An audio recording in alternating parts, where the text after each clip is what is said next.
Channel पर आपका स्वागत है और मैं हूं शिखा गुप्ता।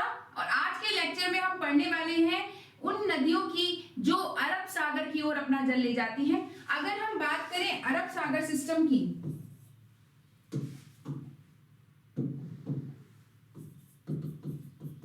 तो अरब सागर की ओर नदियां जो जल ले जाती हैं उनको हम दो भाग में बांट सकते हैं। एक जो कच्छ की खाड़ी में अपना जल ले जाती हैं और दूसरी वो जो अपना जल खंभात की खाड़ी में ले जाती हैं।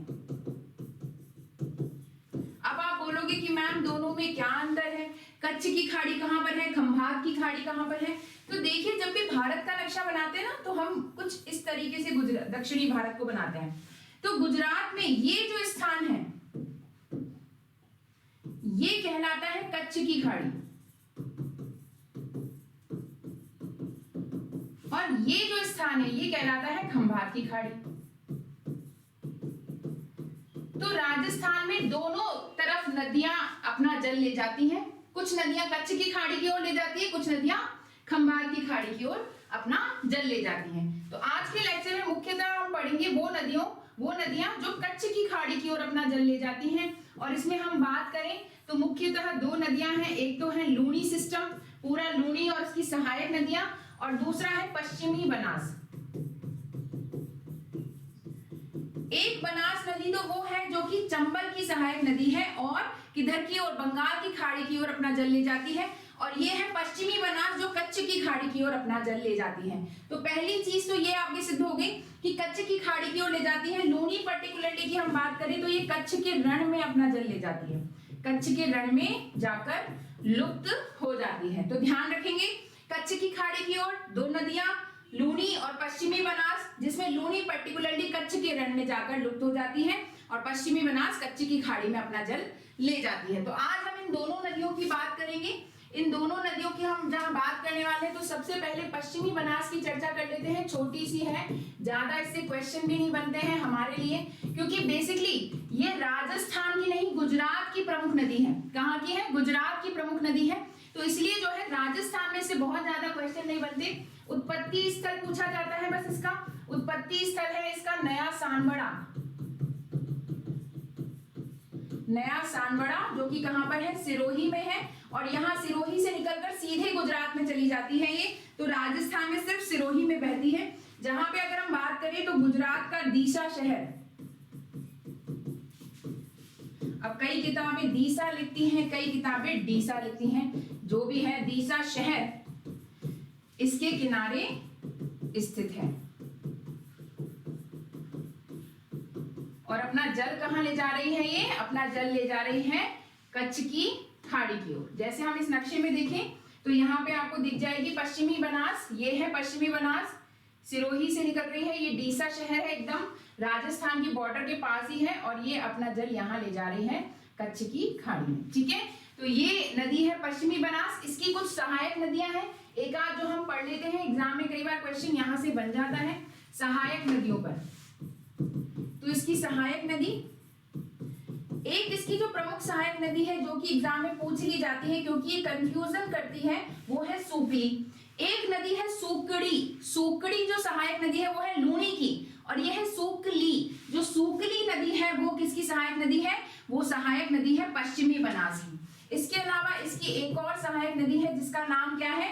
इसका नाम है सीपू। तो इस तरीके से इसकी कुछ प्रमुख सहायक नदियां हैं। राजस्थान में बहुत ज्यादा इंपॉर्टेंट ये नहीं मानी जाती, ज्यादातर इससे क्वेश्चन नहीं बनते हैं, लगभग यही क्वेश्चन यहाँ से बनते हैं। तो इसकी उत्पत्ति और इसकी सहायक नदियां पश्चिमी बनास। ठीक है, अगली जो प्रमुख नदी है वो बहुत ही प्रमुख नदी है जिसको कि हम पढ़ने वाले हैं लूनी नदी। लूनी नदी जो है इससे बहुत सारे क्वेश्चन बनते हैं एग्जाम में और काफी इंपॉर्टेंट है। लगभग ये मान लीजिए कि इससे क्वेश्चन आता ही आता है। सबसे पहली बात जो इसका प्रमुख क्वेश्चन है वो है उत्पत्ति स्थल। उत्पत्ति स्थल, अब कई किताबों में अलग अलग थ्योरी है। एक ज्यादातर जो एग्जाम में पूछा जाता है वो ये है नाग पहाड़। नाग पहाड़ हमने पढ़ा भी था जब हमने मध्य अरावली पढ़ा था। उम्मीद करती हूँ आपने वो सारे लेक्चर भी देख लिए होंगे। अगर नहीं देखे हैं तो वो अवेलेबल है प्लेलिस्ट में, राजस्थान ज्योग्राफी फोल्डर में, तो वहां से आप देख लीजिएगा। तो उत्पत्ति स्थल है नाग पहाड़, कहां पर है? अजमेर में है। ठीक है, यहाँ से हमने एक और नदी देखी थी जो निकल रही थी, वो थी रूपनगढ़, ठीक है, जो कि सांभर झील में अपना जल गिरा रही थी। दूसरी नदी जो यहाँ से निकल रही है वो है लूनी, और लूनी ऐसी नदी है जिसने अरावली को बीचों बीच से काट दिया है। दो ऐसी नदियां हैं जो अरावली को काटती हैं, एक तो लूनी और एक बनास। तो लूनी ने अरावली को काटा है, ठीक है, बीच से, पूरा बीच से काट दिया है, को काटा है, ठीक है। इसके अलावा अगर हम बात करें, एक थ्योरी ये कहती है कि ये नदी निकलती है पुष्कर की पहाड़ियों से, है ना, पुष्कर की पहाड़ी, पुष्कर अजमेर में है, और पुष्कर की पहाड़ी से जब ये नदी निकलती है तो फिर आगे जाकर इसमें एक सागरमती नाम की नदी मिल जाती है, और सागरमती मिलने के बाद इसका नाम हो जाता है लूनी। और कुछ ये कहते हैं कि इसका पुराना नाम या इसका उत्पत्ति स्थल पर नाम क्या है, उत्पत्ति स्थल पर नाम, उत्पत्ति स्थल पर इसका नाम है सागरमती, ठीक है। तो हम तो दोनों ही थ्योरी पे क्वेश्चन जैसे भी बन जाए वैसे समझ लीजिए। उत्पत्ति स्थल पर नाम इसका सागरमती है, आगे लूनी कहलाती है, चाहे ये कह लीजिए कि ये निकलती है पुष्कर की पहाड़ियों से और इससे सागरमती नाम की एक नदी मिल जाती है, ठीक है। तो सागरमती नाम है इसका उत्पत्ति स्थल पर, कई बार पूछ लिया जाता है। और इससे एक नदी निकलती है पुष्कर की पहाड़ियों से, पुष्कर की पहाड़ियां, यहां से एक नदी निकलती है जिसका नाम है सरस्वती नदी। सरस्वती नदी इससे आगे जाकर क्या हो जाती है, मिल जाती है, ठीक है। कहाँ मिलती है सरस्वती नदी इससे, तो हम बात करें इस नदी की, तो सरस्वती नदी इससे आगे मिलती है गोविंदगढ़ में, ठीक है। कहाँ मिलती है, गोविंदगढ़ में, और गोविंदगढ़ में जब ये नदी मिल जाती हैं तो इसका नाम क्या हो जाता है, लूनी हो जाता है। तो दोनों तरीके से ये क्वेश्चन पूछा जाता है, आपको याद रखना है, ठीक है। इसका उत्पत्ति स्थल पर नाम सागरमती पूछा जाए, उत्पत्ति स्थल नाग पहाड़, पुष्कर की पहाड़ियां, सरस्वती, गोविंदगढ़, कुछ भी आ जाए घुमा फिरा के, चीजें यही हैं, क्लियर है। अगर एक बार इसको नक्शे में हम देख लेते हैं लूनी नदी को, ये देखिए, ये है लूनी नदी, अजमेर से निकल रही है और इस तरीके से 6 जिलों में बहते हुए ये अपना जल ले जाती है, कहां पर, ये अपना जल ले जाती है कच्छ के रण में जाकर ये लुप्त हो जाती है, ठीक है। तो लूनी नदी, अब इससे बहुत सारे क्वेश्चन बनते हैं, तो एक एक करके सारी चीज देख लेते हैं। जिले देख लेते हैं, किन किन जिलों में बहती है, तो 6 जिलों में बहती है। सबसे पहले अजमेर से निकली, है ना, अजमेर, नागौर, ठीक है, पाली, जोधपुर, बाड़मेर और जालौर। इसका क्रम भी यही है, ठीक है, इनको क्रम से याद रखेंगे कि कई बार क्रम पूछ ले। तो देखो लूनी निकली अजमेर से, फिर नागौर चली गई, फिर पाली आ रही है, फिर जोधपुर और आगे बाड़मेर में एंटर करके फिर जालौर होती हुई ये चली जाती है गुजरात के अंदर। लूनी नदी को अगर हम बात करें तो बहुत सारे क्वेश्चन इससे जैसे क्या क्या बनते हैं। पहला तो ये कि इसका प्राचीन नाम, प्राचीन नाम क्या है इसका, लवणवती। लवणवती, लवणवती क्यों कहते हैं, क्योंकि इसके अंदर लवण है, खारी नदी है ये। खारी नदी कहां से हो जाती है ये, तो ये हो जाती है बालोतरा, बाड़मेर के आगे खारी हो जाती है। बालोतरा कहाँ है, बाड़मेर के आगे खारी हो जाती है।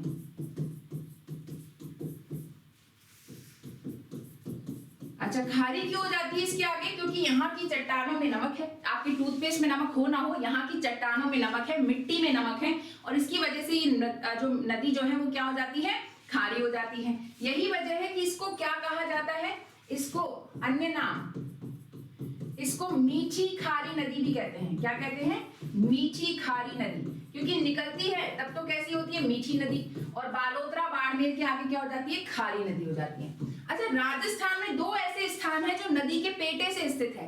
एक हमने पढ़ा था, एक है घग्गर नदी। घग्गर नदी के नीचे स्थित है हनुमानगढ़ जंक्शन। तो घग्गर नदी में थोड़ा भी ज्यादा पानी आता है तो हनुमानगढ़ जंक्शन में बाढ़ आ जाती है। नदी के पेटे से नीचे होने का मतलब क्या है कि नदी ने जितना कटाव कर रखा है उससे भी नीचे स्थित है।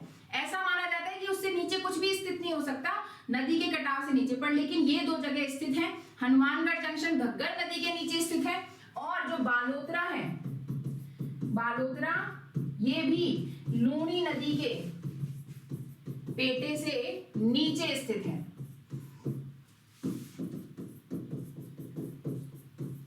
इसलिए क्वेश्चन एग्जाम में बनता है कि जब पुष्कर की पहाड़ियों में अधिक वर्षा होती है तो बाढ़ कहां पर आती है, तो पुष्कर की पहाड़ियों से चाहे सरस्वती निकल रही है, चाहे लूनी निकल रही है, कोई सी भी नदी निकल रही है, लेकिन वहां पे जब ज्यादा पानी आएगा तो वो इसी नदी में आएगा, और इस नदी में जब ज्यादा पानी आएगा तो बालोतरा में बाढ़ आएगी, क्योंकि बालोतरा है ना, तो बालोतरा जो है लूनी नदी के पेटे से नीचे स्थित है, क्योंकि और बालोतरा में बाढ़ आ जाती है पुष्कर की पहाड़ियों में अधिक वर्षा होने पर।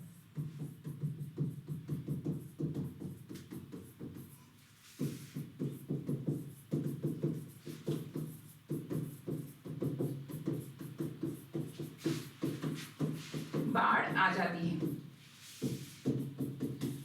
अच्छा, अगर इसके जिले देखें अपन, तो इसके जिले ज्यादातर आप देखोगे मरुस्थलीय जिले हैं सारे के सारे, अजमेर को छोड़ के, और मरुस्थलीय जिले हैं। तो यहाँ पे देखो 5 जिले ये कवर कर रही है। तो ये पश्चिमी राजस्थान की, या बोल सकते हैं मरुस्थल की एक प्रमुख नदी है, और यही वजह है कि इसको क्या कहा जाता है, इसको मरु गंगा भी कहा जाता है। क्या कहा जाता है? मरु गंगा कहा जाता है, मरुस्थल की गंगा कहा जाता है, क्योंकि यहाँ की क्या है, प्रमुख नदी है पश्चिमी राजस्थान की। यहाँ हम बात कर ले मरुस्थल की, और यहाँ पे 5 जिलों को लगभग ये कवर कर रही है, और इसका जो बेसिन है वो तो और भी बड़ा है। ठीक है, अगर हम बात करें इस नदी की, तो इस नदी में ज्यादातर अगर आप देखोगे, ये वैसे तो बरसाती नदी है, गर्मियों में सूख जाती है।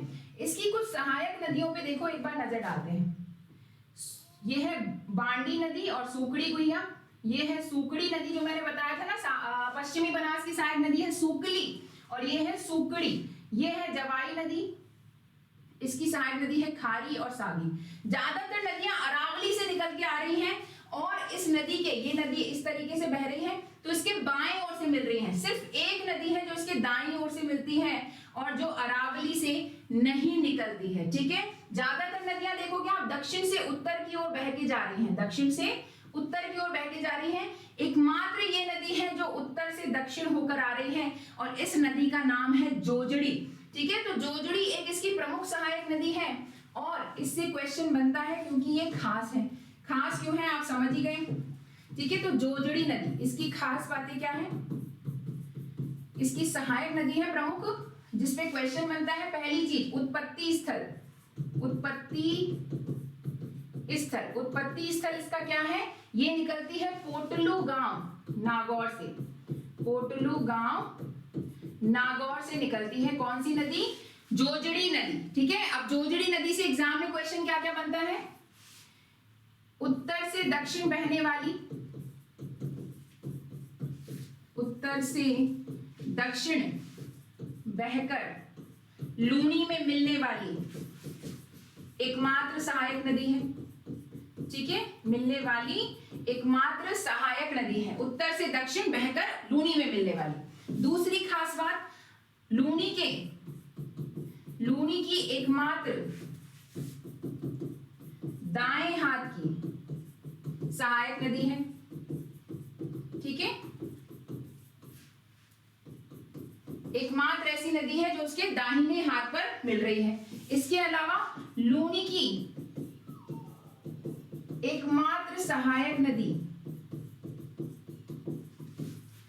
जो अरावली से नहीं निकलती है, जो अरावली से नहीं निकलती है, कहां से निकल के आ रही है, मरुस्थलीय जिले से निकल कर आ रही है। ठीक है, से नहीं निकलती है। तो ये सारे क्वेश्चन लूनी से संबंधित यहाँ पर पूछे जाते हैं। ठीक है, समझ गए आप।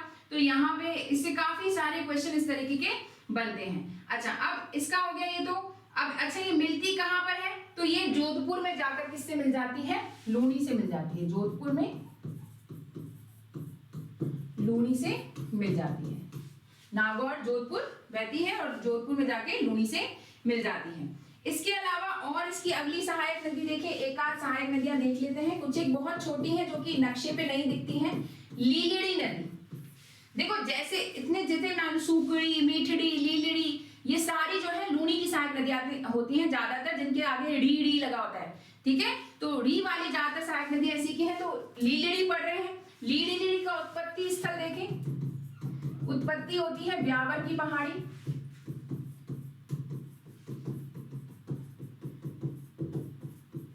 ब्यावर की पहाड़ियों से ये निकलती है लीलड़ी नदी, यानी ये भी लगभग मध्य अरावली से निकलकर आ रही है। और इसके बाद पाली नदी में जाकर किससे मिल जाती है, लूनी से मिल जाती है। ज्यादा कुछ खास इस पर क्वेश्चन नहीं बनते, ना तो उत्पत्ति पर ना समापन पर ठीक है, मैं आपको यहाँ पे बताती हुई चल रही हूँ, जिससे अगर क्वेश्चन आ जाए तो आपको जो है थोड़ी मैम से शिकायत कम रहे। अगली इसकी जो नदी है बांडी, बांडी पर क्वेश्चन आता है, बांडी नक्शे में भी दिखती है, जरा देखो बांडी नदी, ये रही बांडी नदी, कहाँ गई ये, पाली से निकलती है और जाकर लूनी में मिल जाती है, पाली में ही।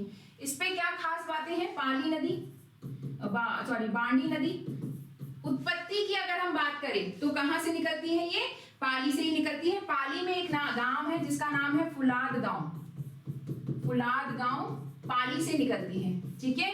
और अगर हम बात करें ये लूनी से कहां पे मिलती है, तो लूनी से भी पाली में ही मिलती है, जहां पर इसका नाम क्या है, उस गांव का लाखर गांव, लाखर गांव पाली में जाकर किससे मिल जाती है, लूनी से मिल जाती है। अगर हम बात करें पाली शहर की, तो पाली शहर इसके किनारे स्थित है, बांडी नदी के किनारे स्थित है। और इससे एक क्वेश्चन पूछा जाता है, वो है हेमावास बांध। हेमावास जो बांध है वो इस नदी पर स्थित है। हेमावास एक जगह है पाली में, उस पर, वहां पर हेमावास बांध स्थित है बांडी नदी के ऊपर। तो ये क्वेश्चन जो है इससे पूछा जाता है जनरली, हेमावास बांध वाला, ठीक है, एग्जाम में बहुत ज्यादा बार पूछा जाता है। अगली जो इंपॉर्टेंट नदी है वो है जवाई, जवाई नदी। और जवाई नदी भी बहुत ज्यादा इंपॉर्टेंट है, स्पेशली जवाई बांध के कारण, ठीक है। जवाई बांध जो है यहां से काफी सारे क्वेश्चन बनते हैं। तो ये देखो इसका फिर वही उत्पत्ति होती है पाली के बाली से, बाली पाली इसकी उत्पत्ति होती है। और हम बात करें जवाई नदी की कि कहां पर मिलती है, तो बाड़मेर में, गुढ़ा बाड़मेर में जाकर किससे मिल जाती है, लूनी से मिल जाती है, ठीक है। गुढ़ा बाड़मेर में जाकर किससे मिल जा रही है, लूनी से मिल जाती है। अब इससे जो क्वेश्चन पूछा जाता है वो क्या पूछा जाता है कि इस पर जवाई बांध बना हुआ है, तो जवाई बांध कहां पर है, जवाई बांध स्थित है सुमेरपुर में। सुमेरपुर कहाँ है, पाली में स्थित है। तो पाली के सुमेरपुर में जवाई बांध स्थित है, जिसे मारवाड़ का अमृत सरोवर कहते हैं, क्योंकि मारवाड़ में सबसे ज्यादा जल इसी में ही है, तो इसे मारवाड़ का अमृत सरोवर कहा जाता है। बहुत बार पूछा जाता है जवाई नदी, ठीक है। नक्शे में भी हमें दिखाई देती है जवाई नदी, आप ये देखोगे ये निकल रही है यहाँ से पाली से और आगे बाड़मेर में जाकर लूनी से मिल रही है ना, 3 जिलों में बह रही है, पाली, आगे जालौर और फिर बाड़मेर, ठीक है। तो ये इस तरीके से मिलती है। खारी और सागी मुख्यतः जवाई की सहायक नदियां हैं। 3 खारी है, मैंने आपको पिछले लेक्चर में भी बताया था, आंतरिक प्रवाह की नदियां। अगर वो लेक्चर आपने नहीं देखा है तो इस वीडियो के डिस्क्रिप्शन में आपको लिंक दे दूंगी, नहीं तो आप प्लेलिस्ट में फोल्डर में भी जाके देख सकते हैं। तो आंतरिक प्रवाह की एक नदी है खारी, जो कि सांभर झील में अपना जल गिराती है। एक खारी जो हम यहाँ पढ़ रहे हैं कि जवाई की सहायक नदी है, या ये बोल लीजिए लूनी की सहायक नदी है। और एक खारी नदी है जो कि बनास की सहायक नदी है, जो हम अगले लेक्चर में, आने वाले लेक्चर्स में पढ़ेंगे। तो ये खारी नदी भी इसकी सहायक नदी है। तो देखा जाए तो एग्जाम में जो क्वेश्चन यहाँ से बनते हैं ना खारी पर, तो खारी पर क्वेश्चन इस तरीके से बनेंगे कि खारी जो है किसकी सहायक नदी है, खारी है लूनी की सहायक नदी है, ठीक है। तो यहाँ पे सबसे पहले हम खारी ही पढ़ लेते हैं।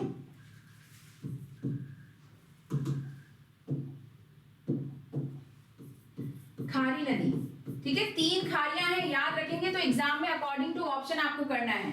खारी नदी ज्यादातर जो है ये लूनी वाली खारी नदी ही पूछी जाती है। इसका उत्पत्ति स्थल, उत्पत्ति शेरपुर गांव कहां पर है, सिरोही में। शेरपुर गांव सिरोही में इसकी उत्पत्ति होती है, ठीक है।